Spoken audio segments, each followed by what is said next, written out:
and I play red. Today we're going back to medieval times, all the way back to 2014, and we're going to have a look at Orleans. Now originally this was published by DLP Games and TMG Games and designed by Rainer Stockhausen. It's being reprinted. Ha-ha. Next year, Capstone Games are going to be doing a big box of it that has the invasion and the trade and intrigue expansions all in one box. So we thought we'd go back in time and have a look at how it plays. In Orleans, you have a village of people that's quite small at the moment. You're going to gain more followers and use their abilities to expand. The game is played over 18 rounds, indicated by these hourglass tiles. It seems like a lot, believe me, it's not. Your markers on the board here indicate the different followers, and each time you obtain a follower of the specific type, you'll move up, and each of these will give you different abilities. At the start of the game, you will have a small amount of followers in your specific colours. So obviously, in this case, they're red. Bear in mind, we're playing with the Board Game Geek Up set here. The original of this game just has cardboard pieces. So you're going to draw out of your bag a certain number of tiles, as indicated by the knight track here. You'll also be exploring the map, gaining resources and placing trading stations.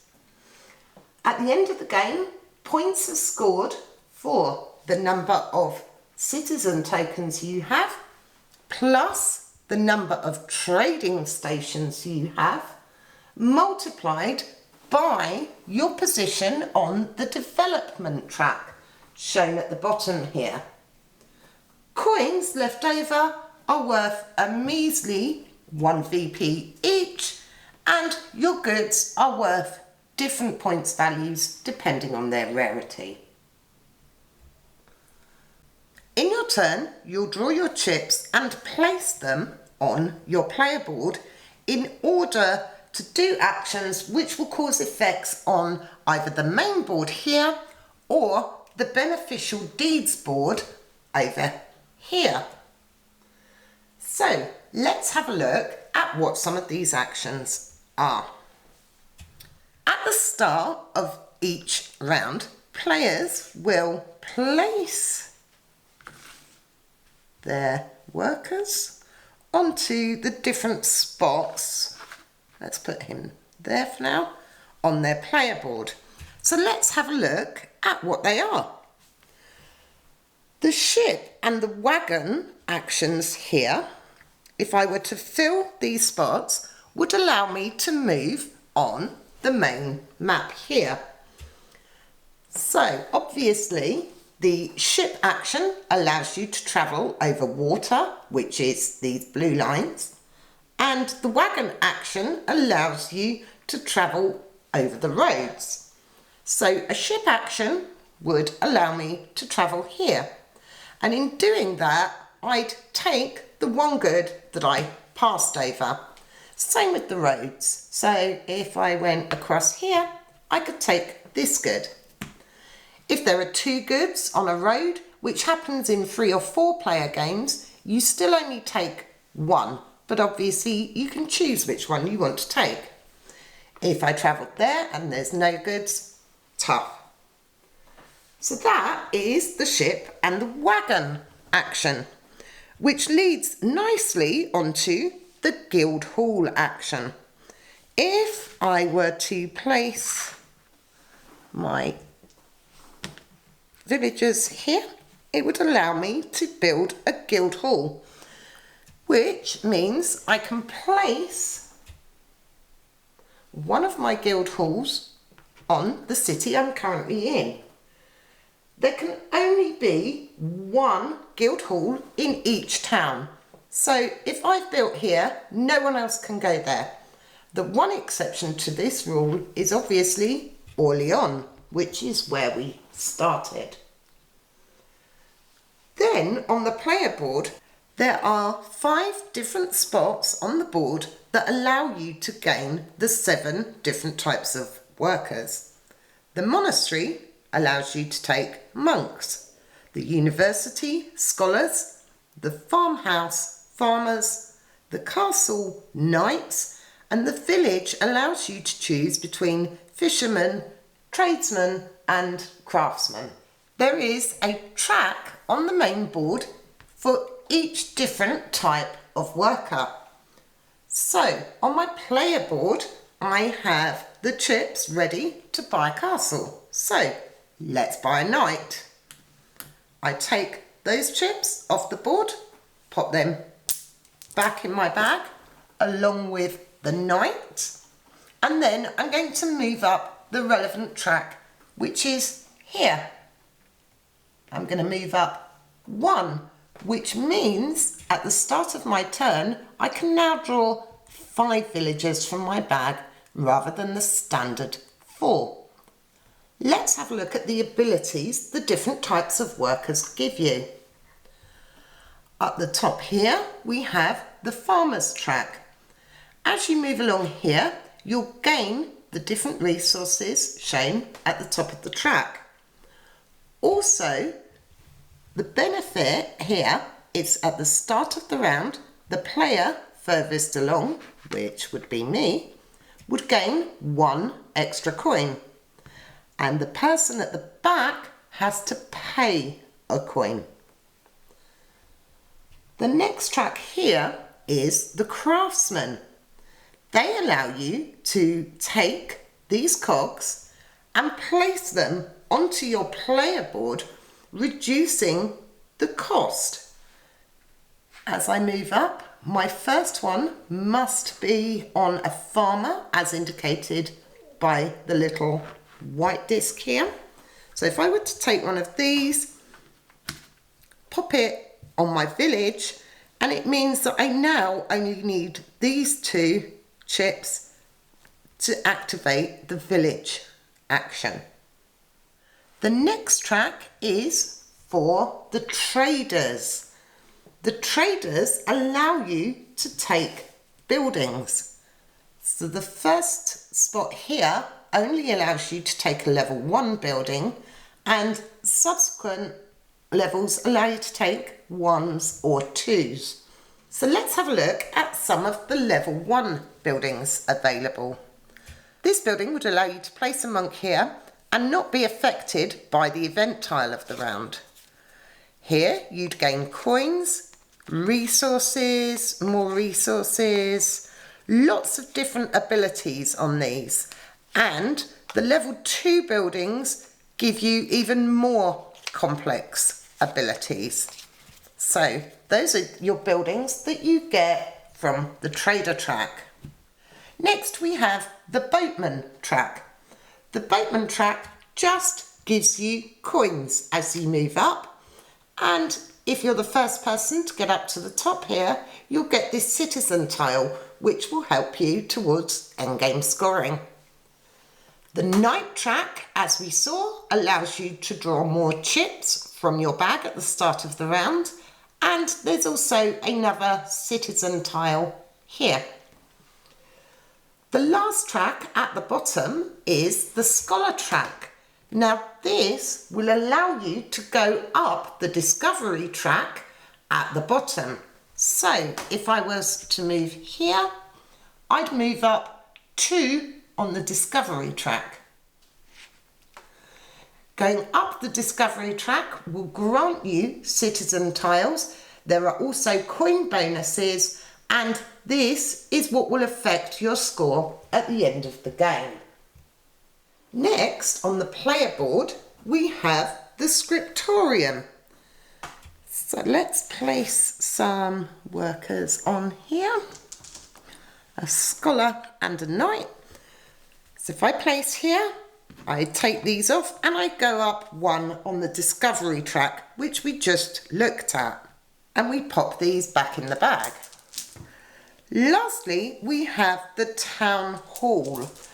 The important thing to note with the town hall is you cannot place your player colour workers here.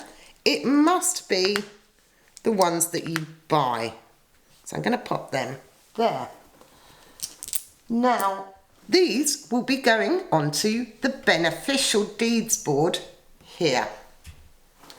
Let's pop my monk here, and I'll get a bonus of 2 coins as shown at the top for doing that.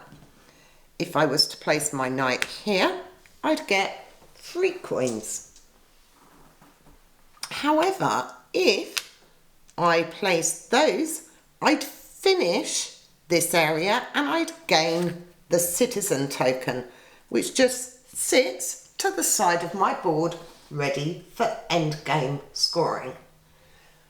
So if you complete a beneficial deed, you get the citizen tile. If you don't complete it, you just get the bonus at the top. Money can be quite hard to come by in this game, so don't dismiss 1 or 2 coins. Now we've had a look at the boards, let's see how a game round plays. The first thing we're going to do is turn the event tile over for the round. Now this is always the same for the first round. This one says that you can't place in the monastery. That's not too bad. Some of these can be really brutal and demand that you pay goods or money or lose workers. So remember, these usually take effect at the end of the round. Obviously, this one happens for the whole round. I'm then going to draw from my bag. I draw 4, which is just my starting 4. Now players can do this part simultaneously, just to save a bit of time. The first thing I think I'm going to do is go on the village here and get me some stuff. And now this guy, I can't use him to complete anywhere. I can choose to either leave him there for now, or I could place him and use him in the next round. So I think I'm going to wait and use him for the monastery next round.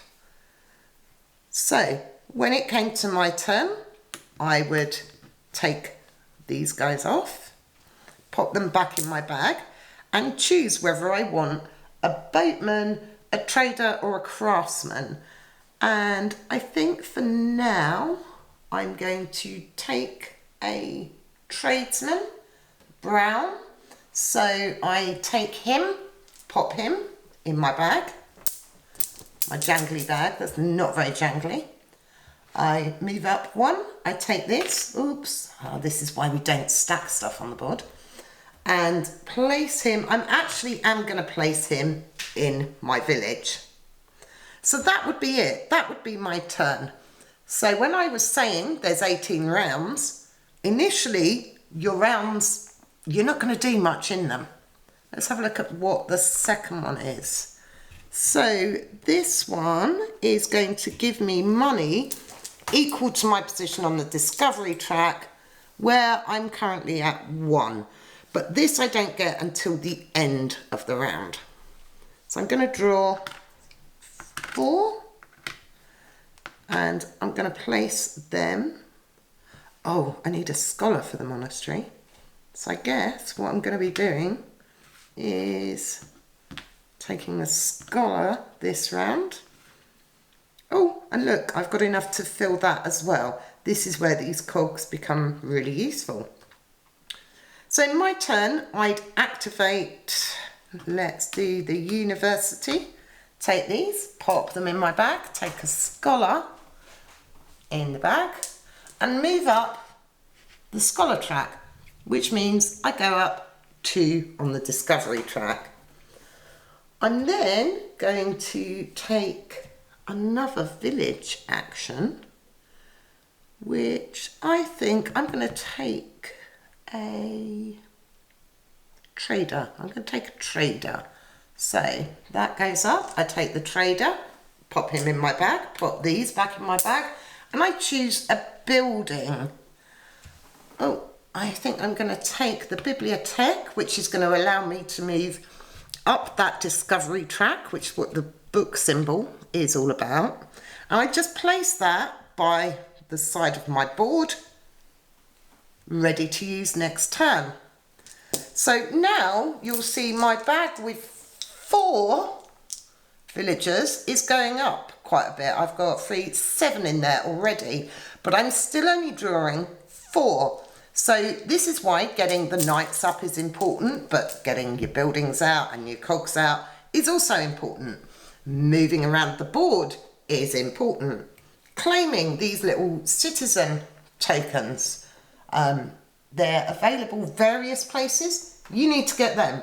So everything is important, and you're never going to have enough chips to do everything you need. So let's take 1, 2, 3, 4 out the bag. Finally, I can get my monastery. I might put him there for the good deeds. And let's go here for another scholar. So the monastery is a slightly special spot and a special type of villager. This gives me monks. And if you'll notice, there wasn't a track for monks. The reason is these are already pretty special. These actually act as a wild villager. So I can place them wherever I want, and they're whatever I want, which is cool. So I'll pop them in my bag, move my guy from the town hall onto the beneficial deeds board. Now what do I want? I'm going to go down the bottom here, which means I can take the choice of 1 coin or 1 book. But looking at my position on the discovery track, I'm 1 away from that citizen tile. So I'm going to move up 1 and take that citizen tile. Thank you. And pop him into my supply for now. Over the course of the game, you're going to be turning these tiles over. Ooh, I'm making such a mess. This is why we don't stack anything, right? And at the end of the 18th round, don't forget your tile effect, and then you're going to be calculating your scores. So here's an example of a mean one. For every 3 food tiles you have, you're going to have to pay 1 coin. So that's a good example of a mean one. But that happens at the end of your round. So at the end of the 18th round, you're going to calculate scores, and whoever has the highest scores wins. So how do you calculate scores? The first thing you're going to need to do is look at this map. Let's pop some of these down. Now, I have the most trading houses on the map, so I'm going to get this citizen tile here. We always forget this guy, so remember that. If there's a tie, no one gets it. Tough. You're going to gain 1 VP for each coin left in your supply. You're then going to score points for your goods as shown on the board here.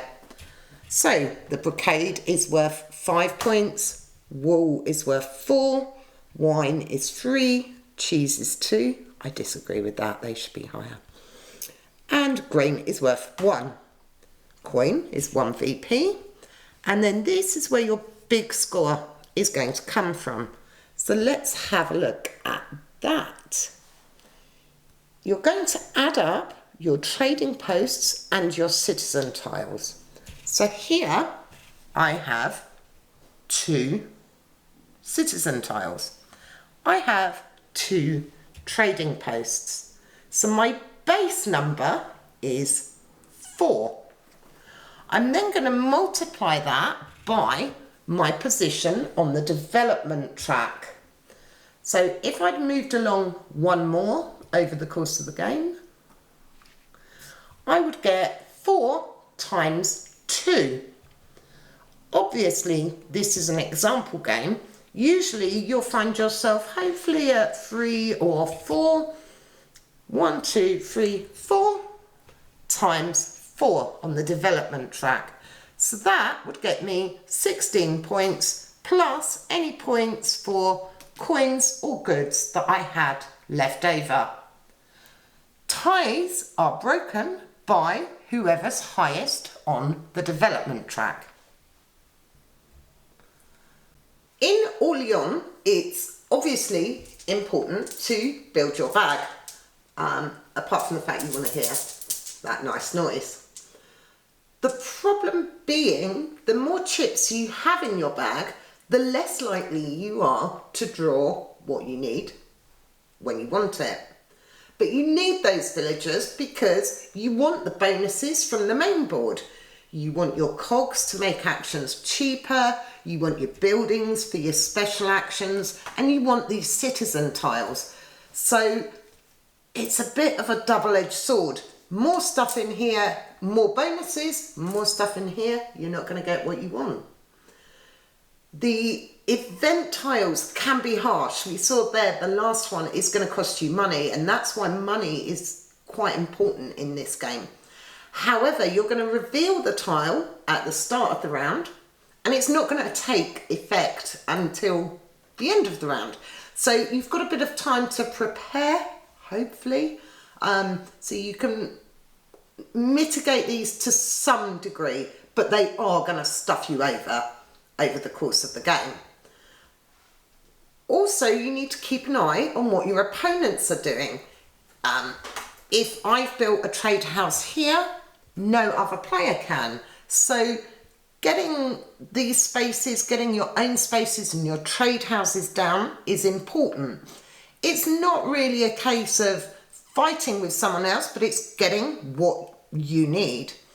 Same with these citizen tiles. There's nothing more annoying than putting a load of chips onto this beneficial deeds board for someone else to swoop in, place the last tile and take that citizen token that you've been working towards.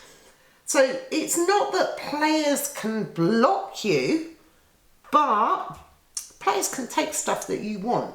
So it's important to keep an eye on what other people are doing. There's a lot going on and there's a lot of symbols, but it's actually very intuitive. So once you've played a game or two, you're fine, you're off and you know what you're doing. Like a lot of these heavier Euro games. The first game is a bit like, woo, and once you've played it a few times, you're off and away and it's easy peasy. This is the DLP version, so there is an element of German to it, like these tiles and the building tiles are in German, but it doesn't matter. It's a language independent game. There's no real text on cards. Some of these are pretty obvious what they are, even though they're German, but it doesn't matter. We like Orléans. We're looking forward to the new big box. There's going to be a 5th player. There's going to be invasion and trade and intrigue in there. We've played trade and intrigue. We haven't played invasion. It's quite hard to get, I think, especially now with TMG sadly going out of business. It was one I never got around to picking up, and of course now it's even harder. I'll probably end up buying the new big box. Probably. As I said, the chips that we've got here are from the BGG store. They're really nice. The cardboard chips, with bag builders especially, if you're like us and you like to have a good rummage and, you know, a good dig around, the cardboard chips start getting a bit worn after a few plays. So these are much nicer and they're very satisfying to hear the clank as well. So go and have a look at the BGG store. The Geek Up bits are awesome. They've also got some other cool stuff, but these are really nice and something I'd recommend. I'd also recommend Orleans. It's rather good. We like it. We like a bag builder. Check it out. If you can find a copy, excellent. If not, wait, and Capstone will be bringing it all to you next year in one big box. Hope you liked this video. If you did, click like and subscribe. Come and say hello on Facebook, Instagram, Twitter. We're off to Essen in a few weeks. So Essen Countdown has begun on Twitter. Check it out, see what stuff we're interested in. I'll probably do a video next week talking about some of our hot picks. Thanks for watching. See you next time. Bye.